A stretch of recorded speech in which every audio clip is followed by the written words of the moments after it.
La mort du streamer français Jean Portnanov, alias Raphaël Graven, hein, je crois, Graven ou Graven, soulève beaucoup de questions éthiques, hein.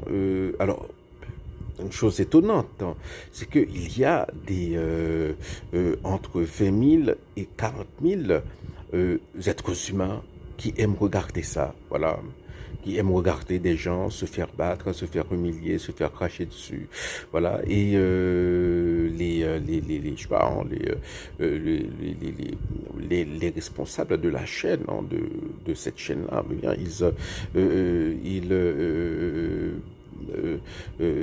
ils gagnent, ils peuvent gagner jusqu'à 30 000 euros par mois à cause de cela.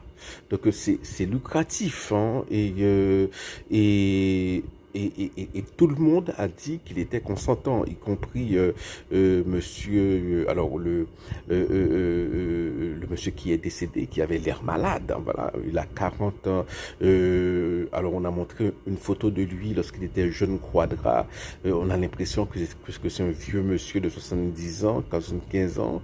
Donc il y avait un problème, il y avait aussi un handicap, il y avait aussi un handicapé à qui on faisait vivre des sévices, tout ça. Donc il y a une question, hein, c'est comment se fait-il que qu'au 21e siècle, hein, après tous les acquis que nous avons réalisés, genre le respect de la dignité humaine, le respect de la personne, voilà, il y a des gens qui qui trouvent cela amusant. Voilà, bon, c'est une question. L'autre question, c'est la question du consentement. Alors, le même problème se pose en ce qui a trait à la revenge porn. La question du consentement, est-ce que le consentement a été libre, est-ce que c'est pas été libre?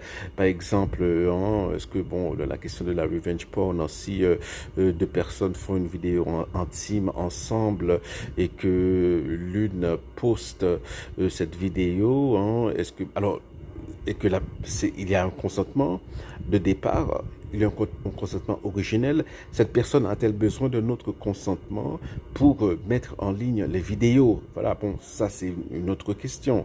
Alors, la question du consentement, alors c'est une très large question et nous allons considérer plusieurs cas où le consentement voilà, mais n'est pas un argument valable. Par exemple, vous ne pouvez pas décider de vendre votre grain.